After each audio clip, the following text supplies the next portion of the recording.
Bienvenidos, soy Óscar Valladares y esto es Informe Extra.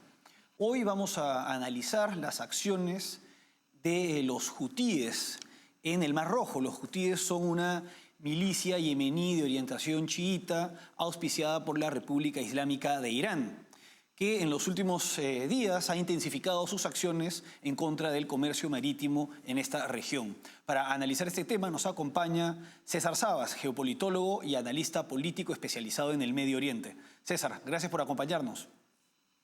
Gracias a ti, Oscar. Un gusto estar acá. Bueno, antes de pasar a las últimas acciones terroristas de los hutíes y la respuesta militar de Estados Unidos y también del Reino Unido, que realizan acciones conjuntas en el Mar Rojo contra estos rebeldes terroristas, explícanos, por favor, cómo surge esta organización rebelde, terrorista, y cómo logra capturar buena parte, importantes ciudades de Yemen, incluida la capital, Saná. Bueno, Yemen, que en el pasado estuvo dividido, eran dos países distintos, lo que se llamaba el Yemen del Norte y el Yemen del Sur, tiene también un origen colonial. Esa división es de la época británica, cuando pertenecía a los británicos. Posteriormente, en los años 70, 80, ellos se unificaron en un solo país y estuvieron en manos de unos regímenes dictatoriales militares, pero de tendencia laica. La población yemenita está dividida más o menos en partes iguales, prácticamente iguales, en sunitas y chiitas. Pero los sunitas tendrían un porcentaje un poco mayor que los chiitas, no demasiado, pero un poco mayor.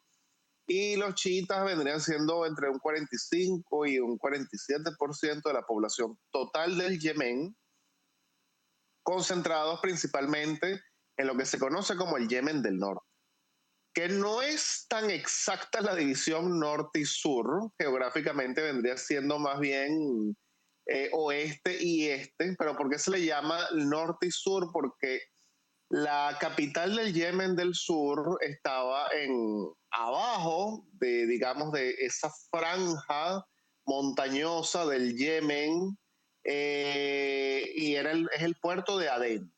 Y Sanaa, la capital de lo que se llamaba el Yemen del Norte, está al norte. O sea, Sanaa está al norte y Adén al sur, mutuamente. Y el resto del Yemen es un desierto, ahí viven poca gente. Es la parte, fundamentalmente esta parte que se ve en el mapa, que no está, digamos, en rayitas. Toda esa parte es el Yemen del Sur, pero ahí vive muy poca gente. Y fundamentalmente están en la parte oeste, en la parte de rayitas, y al sur de las rayitas hacia el puerto de Adén. Bueno, ellos se unifican y tienen el poder los sunitas, pero como decimos son sunitas de tendencia laica. Y durante un tiempo empezó a surgir, digamos, una contestación dentro de los chiitas de Yemen, liderados por una familia que se llama la familia Al-Hutí, una familia de religiosos muy poderosos dentro de los yemeníes. Y ellos se alzaron al principio, en los años 90, al poder y fueron fundamentalmente derrotados, estuvieron, digamos, en las montañas de forma latente. Y esta milicia vuelve a resurgir a partir de los años 2012 con lo que se conoció como la Primavera Árabe. Pero ahora tenían el poder militar y logístico de la República Islámica de Irán, que es la principal potencia la principal potencia chiita del mundo islámico. Y digamos que se presenta como los protectores del Islam chiita. Entonces empezaron a llegar asesores de la Guardia Republicana de Irán para crear un segundo Hezbollah. Están replicando la experiencia que para ellos fue exitosa en el Líbano, pero ahora en Yemen, con una diferencia que ahora ellos se iban a inaugurar en una guerra civil muy cruenta, que logran tomar la capital de Yemen, desplazan a las tropas gubernamentales y ese gobierno ahora va a estar en el exilio, al principio en Arabia Saudita, desde donde lo van a reconocer, y de hecho todavía está ahí, y los países árabes sunitas del Golfo, estamos hablando de Arabia Saudita, Emiratos Árabes, Kuwait, van no solamente a apoyar al gobierno, sino que organizan una intervención militar en Yemen, una intervención que termina siendo muy costosa Mm. y termina de forma catastrófica para los mismos sauditas, porque los hutíes logran crear una guerra de guerrillas muy efectiva, que utilizando drones muy baratos que se los suministraba Irán y posteriormente los aprendieron a construir, podían atacar las refinerías sauditas, las tropas sauditas, mientras que los sauditas utilizaban un armamento sumamente costoso, de alta tecnología, pero sumamente costoso comprado a Estados Unidos. Entonces teníamos esta paradoja por más dinero que tenían los sauditas para derribar desde la refinería un dron que lanzaban los hutíes, que bueno, podía hacer volar gran parte de la refinería. Ese dron les costaba a los hutíes entre 20 y 30 mil dólares hacerlo. Los sauditas tenían que utilizar unas baterías antiaéreas Patriot que lanzaban un misil que los interceptaba, pero el misil cuesta 2 millones de dólares. Entonces, pues bueno, por supuesto que no hay presupuesto que aguante esto. Aún así, los sauditas estuvieron aguantando una cantidad de años hasta que se dan por vencidos y deciden llegar a una especie de tregua con los hutíes y, digamos, salirse de la intervención de esta guerra civil yemenita. Y esto queda como un conflicto latente.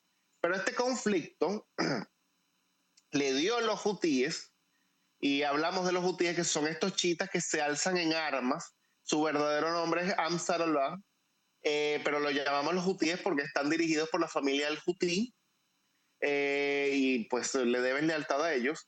Le da la oportunidad a los hutíes no solamente de organizarse como una especie de estado paralelo. Gobiernan la capital, gobiernan puertos, imprimen sus propias monedas, o sea, ellos son el gobierno, pero a su vez organizarse de forma militar porque ellos estaban recibiendo ataques aéreos constantemente y con apoyo de la inteligencia americana, vamos a estar claros. Entonces ellos tuvieron que aprender la forma de sobrevivir a estos bombardeos y que, digamos, sus capacidades, tanto militares como logísticas, como operativas, esto es fundamental, no se vieran afectadas. Entonces, ¿por qué fue, digamos, inefectiva la intervención de los sauditas en Yemen? Porque no sabían dónde estaban los dirigentes de los hutíes. Ellos atacaban antiguas bases militares del antiguo ejército yemení, edificios que ellos pensaban que podían estar los hutíes, pero veían que sus acciones eran inefectivas. Los hutíes han aprendido, utilizando tecnologías muy rudimentarias, no estamos hablando de celulares, ni siquiera de walkie-talkies, sino incluso el boca a boca, palomas mensajeras, o sea, tecnologías realmente de la Edad Media, a comunicarse entre ellos. Y esta es una tecnología que, bueno, entre comillas, tecnología que no se puede hackear, estamos claros. Se basan en nexos de clanes, se conocen entre ellos, son primos, así que tampoco se pueden meter a infiltrados como podría hacer Mossad con otro tipo de organizaciones terroristas. Entonces, básicamente no se sabe dónde están los hutíes. Y cuando hablo de los hutíes, la familia del hutí no se sabe dónde están. Aparecen de vez en cuando, dan declaraciones, sabemos que ellos están, que gobiernan, pero como no se saben dónde están, hay dos opciones. Una, o se bombardea toda Sanaa, y eso incluye matar a toda la población civil. No es evidentemente factible, no es moral, no será aceptado en el mundo en el que estamos. O dos, tratamos de seguir confiando en las muy escasas fuentes de inteligencia que nos dan alguna posibilidad de dónde estén estos dirigentes, de dónde se ubiquen, desde dónde planifican sus ataques, pero hasta los momentos, los bombardeos, las operaciones navales, las operaciones aéreas, tanto de los sauditas en su momento como de la coalición actualmente, han sido, digamos, muy poco efectivas. Y en este escenario, ¿cuál es la situación de, digamos, el gobierno formal de Yemen? El gobierno formal está en el exilio, sumamente débil. Es un gobierno completamente prácticamente guaidocista, podríamos decirlo, es una especie de Guaidó, porque es un gobierno completamente en el exilio, sin ningún tipo de poder, No controlan muchísimo menos en ciudades. la capital. No controlan ninguna ciudad. Perdón, No controlan ninguna ciudad, ninguna parte del territorio. sí, sí, sí, cómo no, controlan el puerto de Adén, que está en el Mm. sur, es una ciudad, es la segunda ciudad de Yemen. Es una ciudad que los hutíes tampoco están interesados en tomar. Ojo, esto es muy importante, porque es una ciudad fundamentalmente sunita, es la capital del antiguo Yemen del sur. Estos son países que primero, la primera identidad nacional es la comunidad y los clanes, y posteriormente el pasaporte. No estamos hablando de cómo puedan ser los peruanos, los venezolanos o los colombianos, o sea, estados modernos de Occidente. Estos son completamente tribales. Entonces los hutíes están interesados en controlar en su parte del Yemen chiita, que le tiene fidelidad a la familia del hutí. Entonces lo que le queda al gobierno en el exilio, que está en Arabia Saudita, es el puerto de Adén. Después del puerto de Adén, que lo han mantenido con apoyo militar saudita y egipcio, después del puerto de Adén, esa gran extensión de territorio yemení en el que no están los hutíes, es una especie de tierra de nadie donde está controlado por el Al-Qaeda en la península islámica. Mm. Tampoco está bajo el control del gobierno yemení en el exilio. ¿Y por qué el gobierno yemení en el exilio no está en Adén? Pues bueno, están tan cerca de la línea de contacto con los hutíes que si los hutíes Mm. lanzaran una contraofensiva veloz, fugaz, podría caer Adén. Entonces es mejor para este gobierno estar en el exilio. Pues básicamente se habla de los hutíes como una especie de guerrilla, pero hay que asumir que a estos momentos ellos son el verdadero gobierno en gran parte del Yemen, sobre todo el Yemen más poblado. Y esto es importante, la parte montañosa del Yemen, donde vive la mayor parte de la población, pero es la parte montañosa. Hacer una intervención militar ahí es, digamos, desde el punto de vista terrestre, es muy difícil. Estamos hablando de un territorio que es más parecido a Afganistán, con Mm. las montañas y las cuevas que tiene, que a unas planicies de arena y dunas estilo Arabia Saudita. Y este territorio es fundamental porque está al frente de un estrecho que se llama el estrecho de Bab el-Mandeb. ¿Cuál es este estrecho de Bab el-Mandeb? Es justamente ese Es, puntico que divide efectivamente. al Golfo de Adén con el Mar Rojo, y por ahí tienen que pasar todo el comercio para llegar al Canal de Suez o al Mediterráneo o al Mar Arábigo y de ahí al Océano Índico. Y por ahí, antes de los ataques de los hutíes, antes de que decidieran cerrar ese estrecho, pasaba entre un 10 y un 15% del comercio mundial. César, vamos ahora a una pausa y regresamos con el segundo bloque.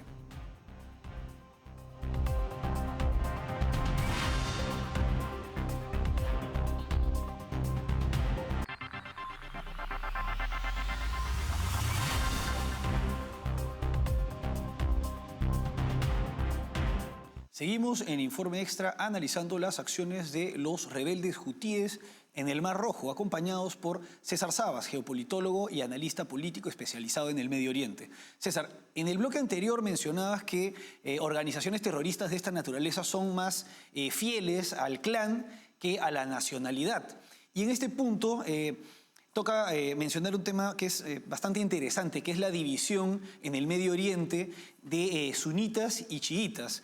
En teoría, los sunitas constituyen la población mayoritaria de la población mundial musulmana en el mundo, y la minoría son los chiitas. Sin embargo, habría que tener en cuenta que esta mayoría representa a los musulmanes en todo el mundo, por ejemplo, en países como Indonesia, que es el país que tiene mayor población musulmana del mundo, con 31 millones de habitantes, de musulmanes. Ahora, esta división también se da en el Medio Oriente, esta diferencia numérica.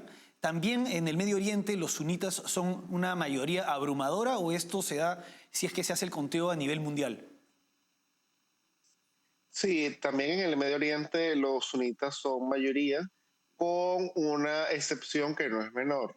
En el Golfo Pérsico, que es donde de paso se concentra la mayor parte de las riquezas petroleras de la región, la proporción cambia dramáticamente. y los chiitas pasan a ser un 60%, mientras que los sunitas pasan a ser aproximadamente un 40%.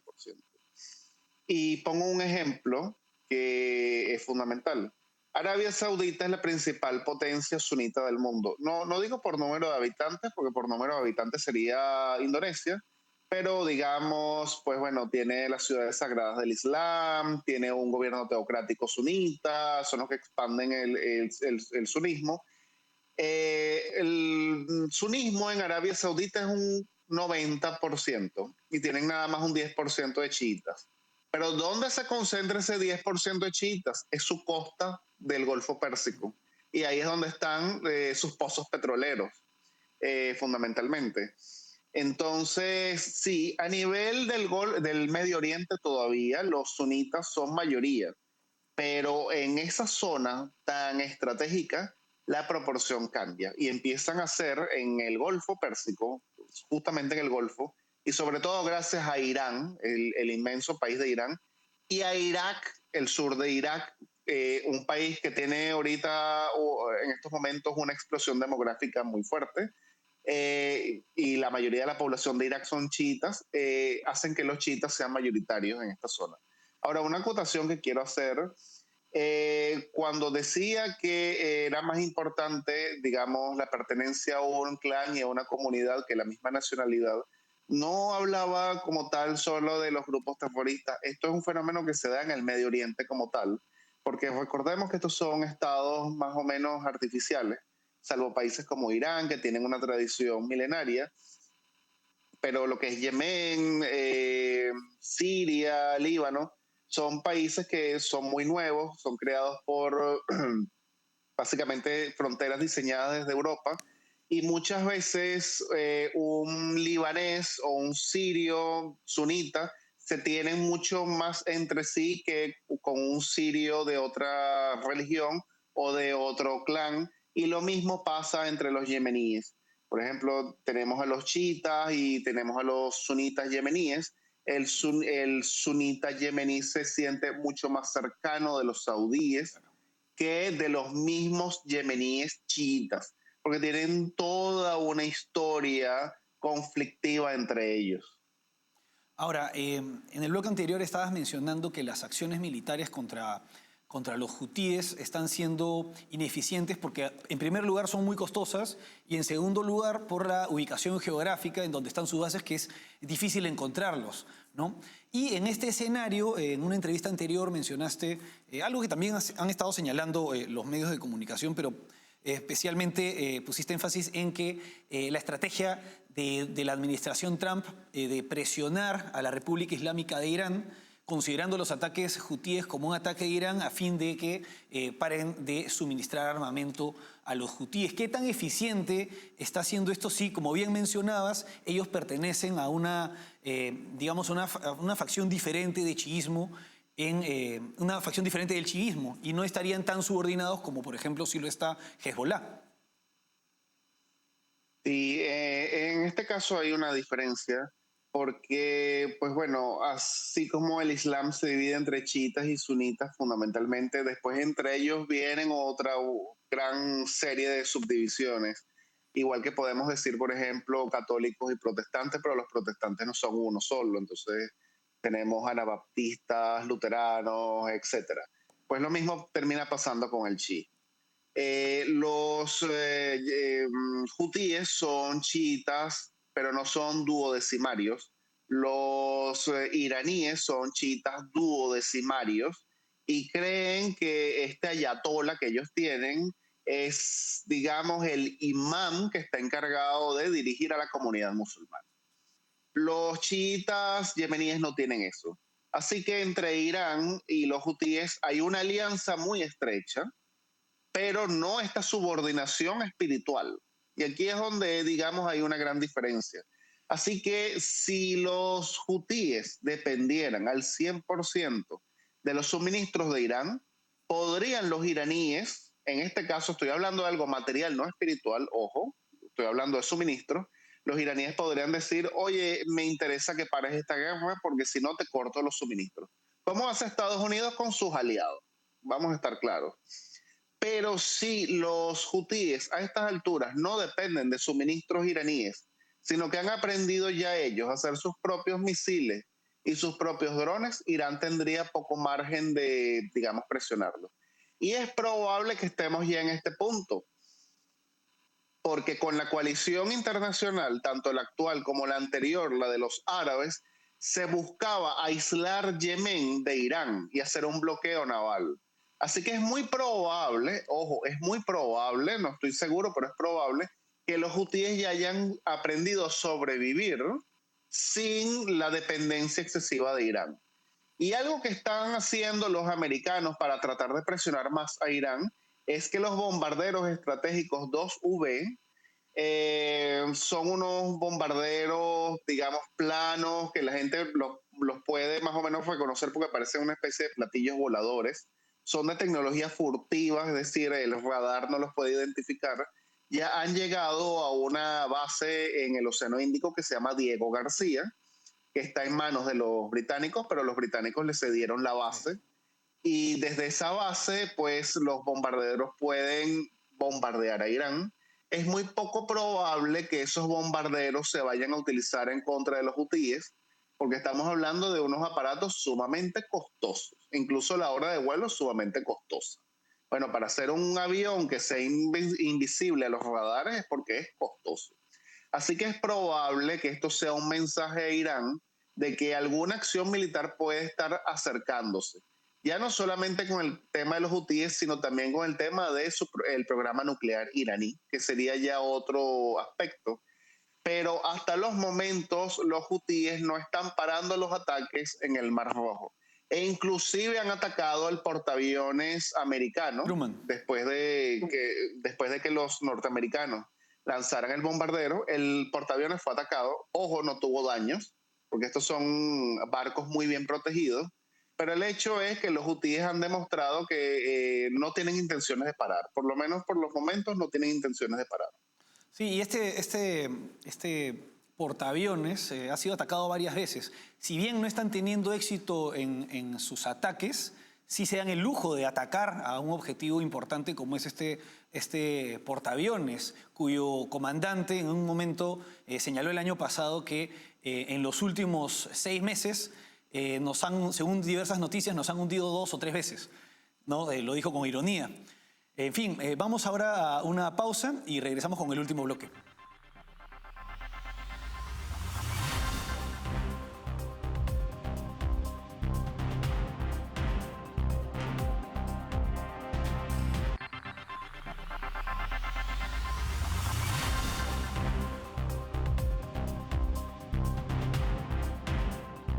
Seguimos en Informe Extra analizando las acciones de los hutíes en el Mar Rojo y la respuesta de Estados Unidos para contrarrestar sus acciones terroristas, acompañados por César Sabas. César, una noticia importante reciente ha sido la filtración de planes de ataque de la administración Trump a los hutíes a través de este caso en el que Michael Waltz, el consejero de seguridad de la Casa Blanca, incorporó a un periodista en un grupo de Signal en el que estaban altos funcionarios del gobierno de Trump. En primer lugar, esta filtración apagó, ¿qué tanto afectó las operaciones? Y en segundo lugar, ¿qué tanto implica, qué tanto puede afectar la seguridad nacional de Estados Unidos? Bueno, no afectó las operaciones, porque primero la filtración se dio después de que se dieron los ataques. El periodista estaba ahí, estaba viendo pues lo que estaban conversando, pero la filtración se dio después de los ataques. La suerte que tiene Estados Unidos es que primero los hutíes dentro de todo son una pobre guerrilla. Tienen sus misiles, sí, pueden bombardear ciudades, refinerías, barcos civiles, pero no pueden derribar un avión norteamericano, ni muchísimo menos hundir un portaaviones norteamericano. Y segundo, este periodista no era un infiltrado de una agencia, digamos, de inteligencia extranjera. Si, por ejemplo, y aquí es donde viene lo grave, si este ataque, en vez de ser contra los hutíes, hubiese sido contra el gobierno chino, contra el ejército chino, contra los rusos, por ejemplo, y el periodista no hubiese sido un periodista, sino un agente infiltrado de ellos, esos aviones hubiesen sido derribados y el portaaviones hubiese sido hundido. Pero por tratarse de los hutíes y por tratarse de un periodista que no es un espía extranjero, pues bueno, los pilotos no sufrieron nada y la operación no se vio en riesgo. Pero sí me sorprende y veo al sector defensa, a los analistas en general, muy sorprendidos de que este tipo, digamos, de acciones que generalmente se dan en una sala situacional o en su defecto utilizando otro tipo de tecnología oficial, que para eso Estados Unidos ha invertido miles de millones de dólares para no depender de tecnología comercial, que hayan utilizado Signal. Porque por más que sea seguro, estamos hablando de tecnología comercial. Los estados que han invertido grandes fortunas en guerra, digamos, electrónica, como los rusos o los chinos, probablemente pudieran tener algún dispositivo que sí pueda hackear este tipo de tecnologías. Algo que causó alarma es que uno de los miembros del chat, el señor Steve Witkoff, que es el enviado de Donald Trump para Rusia, participó en el chat estando en Rusia. Si los rusos tenían algún tipo de dispositivo de interferencia electrónica, que es muy probable, tal vez pudieron tener acceso al chat, eso nunca lo sabremos y evidentemente los rusos jamás lo van a decir, pero son descuidos, fallas de seguridad. Y el otro detalle es que, bueno, que el señor Valls haya agregado a alguien que en efecto no tenía que estar en esa conversación y digamos, si este tipo de descuido se da en otra circunstancia, alguien que no sea este periodista, sino alguien mucho más peligroso para la seguridad de Estados Unidos, podría estar en un tipo de chat tan, digamos, delicado como esto. Creo que en otras circunstancias esto hubiese finalizado en el despido de alguien, pero tal vez Trump está, digamos, privilegiando mucho la lealtad y le está dando una segunda oportunidad a los funcionarios. César, ha sido un gusto tenerte con nosotros como siempre. El gusto es mío. Bueno, eso fue todo por hoy. Hasta aquí Informe Extra. Gracias por acompañarnos.